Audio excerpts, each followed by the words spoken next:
Have you ever felt like someone was trying to pull the strings behind your actions, nudging you in directions you didn't want to go? Or maybe you've encountered someone who seems almost incapable of genuinely understanding others' pain or joy. Let's take a moment to think about it. In today's world, with all the digital connections and endless opportunities to connect, we're actually more exposed to a certain kind of person who may not have our best interests at heart.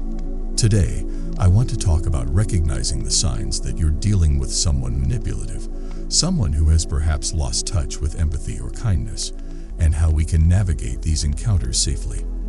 I'll focus on 15 specific behaviors that can help us identify such people and take the necessary precautions to protect ourselves. Let's start with point 1. Manipulation.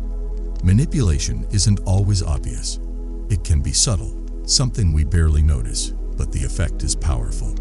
Manipulators love to control outcomes, often by distorting facts, exaggerating situations, or playing with emotions. Think of that friend or colleague who seems to steer every situation in their favor, making you feel guilty or obliged to do what they want. They know exactly which buttons to press to get you to act in their best interest. They may say things like, "I really thought you'd understand," or "You're the only one who can help." It's easy to get caught in their web because they sound so convincing. So, how do we handle this? Our best precaution here is awareness. We need to stay alert, observing patterns in their behavior and questioning why we feel pressured. Ask yourself, is this something I genuinely want to do, or am I being influenced? Protect your boundaries and don't be afraid to say no when something doesn't feel right. Remember, you're not obligated to act just because someone tries to make you feel like you are. Now let's talk about point 2, lack of empathy. We all know that empathy is essential in any healthy relationship, but people who lack empathy can't truly connect with others. They're unable to put themselves in anyone else's shoes, to imagine what someone else might feel. If you're sad, they might brush it off, or worse, criticize you for being too emotional. These are the people who never apologize, even when they've hurt someone, because they simply don't see why they should care. The precaution here is to stop expecting them to be empathetic. It sounds harsh, but you must remember that they operate differently. When you know that empathy won't come from them, you can adjust your expectations and stop relying on them for emotional support. Find people in your life who do understand you and can offer compassion when you need it. Let those who lack empathy remain on the periphery of your emotional life. Don't look to them for comfort or understanding. They're simply not capable of it. Next, point 3, chronic lying. How many of us have been disappointed by someone who just can't seem to tell the truth? Chronic liars might not even lie to hurt you directly. Sometimes, they lie just to lie. They might change details, create elaborate stories, or exaggerate situations, all to present a version of reality that works best for them. It's frustrating and can leave us doubting everything they say. What's the best precaution here? Trust actions, not words. Words can be manipulated, twisted, and rearranged, but actions, they reveal true intentions. Pay close attention to what they do, not what they say. If they claim to care about you, yet their actions consistently show disregard, believe the actions. The truth of a person lies in their consistency between what they say and what they do. Don't let their words deceive you into staying in a place where they can continue to lie to you. Moving on to point 4, playing the victim. This behavior can be incredibly damaging because it distorts our sense of fairness. People who constantly play the victim know how to spin every situation to make it seem like they're always the one who's been wronged. It doesn't matter what's actually happening. They always find a way to come out as the person who deserves sympathy and forgiveness. They might twist a conflict around to make it seem like you're to blame, even if you did nothing wrong. The precaution here, stay rational and don't get pulled into their emotional stories.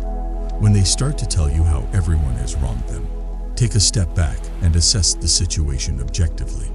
Avoid reacting with sympathy or guilt, because that's exactly what they're counting on. Think critically and remember that if they always seem to be the victim, there's a strong chance they're manipulating the story to fit that role.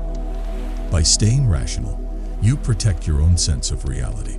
Here, let's touch on point 5, thriving on chaos. This might sound dramatic, but some people genuinely enjoy conflict.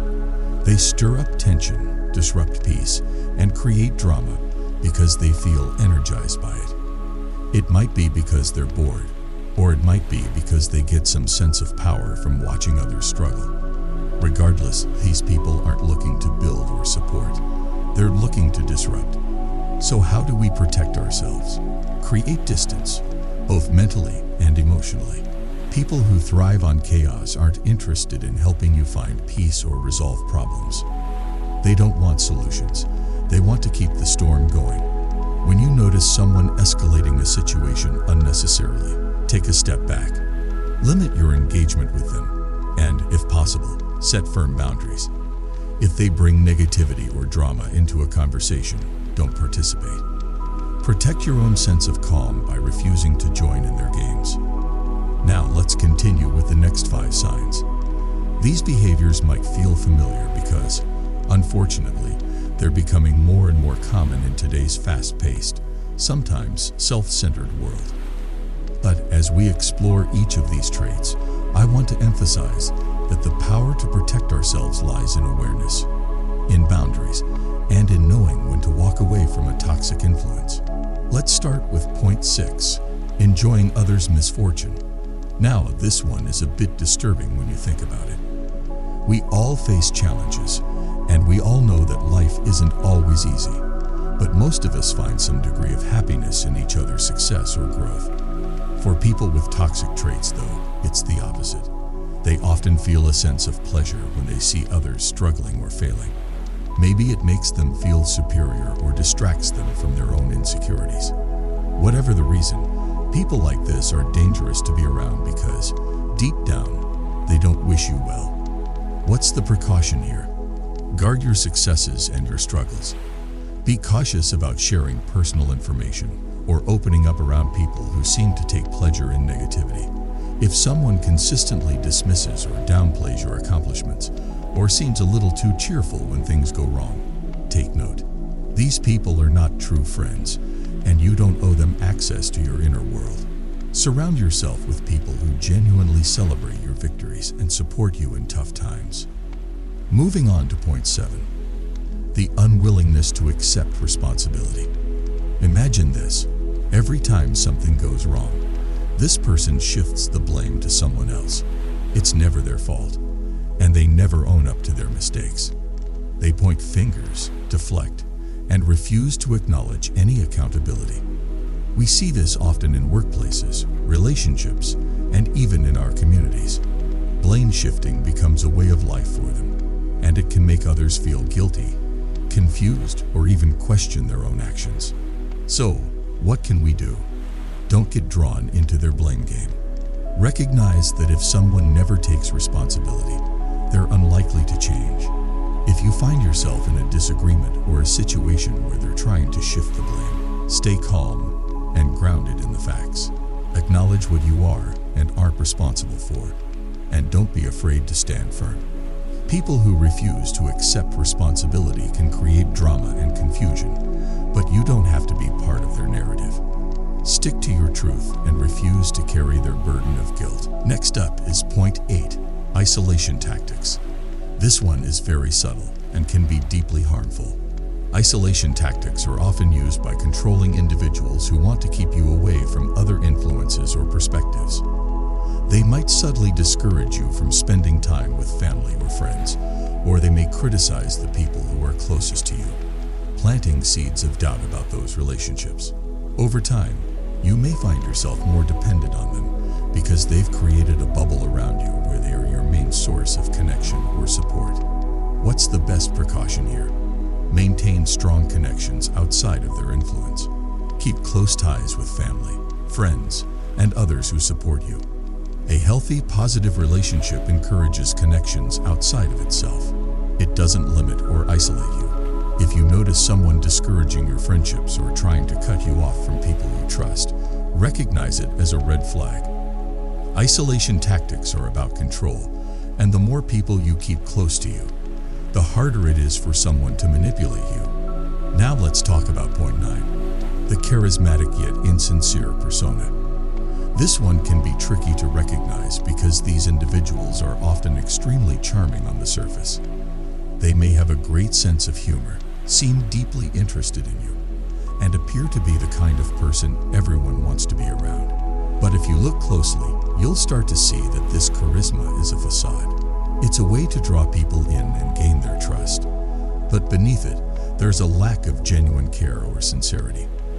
Their interest may be shallow, and they may disappear or become indifferent once they get what they want from you. The precaution here: observe their actions over time. Don't be swept away by charisma alone.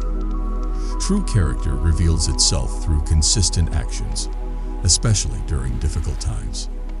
Pay attention to how they behave when they don't stand to gain anything from you. Are they still supportive? Are they still there for you? If not, then their charm is merely a tool they use to get what they want. Remember that sincerity isn't about charisma. It's about consistency, honesty, and being present when it matters. Now let's cover point 10, disregard for boundaries. Setting boundaries is an essential part of any healthy relationship. Boundaries protect our sense of self, our time, and our energy. But toxic individuals often ignore or blatantly disregard these boundaries. They might push for more than you're willing to give, intrude on your privacy, or ignore your requests for space or respect. They may make you feel guilty for asserting your needs, or act as if your boundaries are a personal offense. The precaution here is straightforward but powerful. Set and enforce your boundaries firmly. Know your limits and communicate them clearly. Don't waver or back down when someone tries to overstep. People who respect you will respect your boundaries. Those who don't are showing you a lack of respect, and it's essential to recognize that. Protect your personal space, your time, and your energy. If someone consistently ignores your boundaries, it's a sign that they don't value your autonomy, and that's a person you need to be cautious around. Now we'll go through 5 more behaviors, subtle but significant, that can reveal someone's true nature. Recognizing these signs can help us build a life filled with genuine, supportive relationships and avoid the toxicity that drains our peace and well-being. Let's start with point 11, gaslighting. Gaslighting is a form of psychological manipulation where someone makes you doubt your own memory, perception, or sanity. It's like being in a conversation where they twist facts or deny things that actually happened, causing you to question your own reality. They might say things like, "That never happened," or "You're just imagining things," even when you're sure of what you experienced. Gaslighting is extremely harmful because it erodes self-confidence and can make us feel confused and isolated. So, how do we protect ourselves? Document and validate your experiences. When dealing with someone who gaslights, make a habit of writing things down. Keep a record of important conversations or incidents so you have something concrete to refer to if they try to deny or distort reality. And whenever possible, seek validation from trusted friends or family. Having someone you trust confirm your experiences can prevent self-doubt from taking hold. Remember, if someone consistently tries to make you question your reality, it's not you, it's them. Moving on to point 12, exploitative behavior. Some people see relationships purely as opportunities to take, not to give. They treat others like tools or resources, only useful for as long as they can benefit. These are the individuals who constantly ask for favors, time, money, or effort, but rarely, if ever, reciprocate. They might seem genuinely appreciative, but once they get what they want, they disappear or become indifferent until they need something again. To guard against this, set boundaries around what you give and to whom. It's okay to help others, but we must be mindful of when help becomes one-sided exploitation. Pay attention to whether someone is willing to give back, or if they only come around when they need something. Don't hesitate to say no if you feel like you're being taken advantage of. True relationships are balanced, and if someone only shows up to take, it's a sign they don't truly value you. Let's talk about point 13, extreme jealousy and envy. In healthy relationships, we want to see each other succeed and grow. But some people struggle with jealousy, often going out of their way to belittle others' achievements or make them feel inadequate. They might downplay your successes, make backhanded compliments, or even sabotage your efforts. This envy can create a toxic environment where you feel as if you have to shrink yourself to avoid provoking them. The best way to handle this is to protect your successes and avoid seeking approval from jealous people. You don't need anyone's validation for your achievements, especially from those who can't celebrate with you. Find people who genuinely support your growth and surround yourself with them. And remember, it's okay to distance yourself from those who make you feel like your successes are a threat. Their envy is about their insecurities, not your worth. Next, point 14, the desire for power and control. People who crave control tend to dominate conversations, make all the decisions, and disregard others' opinions. They want things done their way and often become hostile or dismissive when anyone challenges their authority. In friendships or relationships, this desire for control can make others feel trapped, as though they have no say or autonomy. It's their way of keeping things in their favor by keeping everyone else in check. To protect yourself, maintain your autonomy and be assertive about your choices. Refuse to let anyone dictate your actions or control your decisions. Healthy relationships are built on mutual respect, where both people have equal say. If someone consistently tries to overpower you or make you feel small, assert your right to make decisions and stand by your choices. You have the right to live on your terms, and people who respect you will honor that. Finally, let's cover point 15, persistent negativity. Life has its ups and downs, and we all go through challenging times. But some people seem to live in a constant state of negativity, where they complain endlessly, see problems in everything, and rarely acknowledge the good. They drain energy from others with their pessimism and make it difficult for anyone around them to feel hopeful or optimistic. These are the people who always find fault, regardless of the situation, and it's exhausting to be around them. The best way to deal with this is to limit your exposure and protect your positive energy. Stay empathetic, but don't let their negativity cloud your outlook. You don't need to absorb their complaints or adopt their pessimistic view. Choose to stay positive and focus on your own goals and happiness. If their negativity begins to impact your mood, it's okay to take a step back and protect your emotional space. Your mental well-being is worth preserving, and distancing yourself from constant negativity is a healthy way to maintain your peace. So, to recap, we've discussed gaslighting, exploitative behavior, extreme jealousy, the desire for power and control, and persistent negativity. Each of these traits, while common in some people, can be extremely harmful if left unchecked in our lives. And in today's world, where we're constantly interacting with all kinds of people, being able to recognize these signs is more important than ever. But as we close, let's focus on the empowering side of this discussion. By becoming aware of these behaviors and setting strong boundaries, we're taking control of our lives and creating space for relationships that genuinely uplift and support us. We're choosing to let go of what drains us and make room for what truly fulfills us. Remember, you deserve to be surrounded by people who respect, appreciate, and encourage you. You deserve relationships where there is honesty, mutual care, and trust. Toxic behaviors may be common, but we don't have to tolerate them in our personal lives. By learning to recognize these signs and taking precautions, we build lives filled with positivity, growth, and meaningful connections. Thank you for joining me on this journey of awareness and self-protection. Here's to recognizing our worth, setting healthy boundaries, and creating lives that reflect the peace and happiness we all deserve.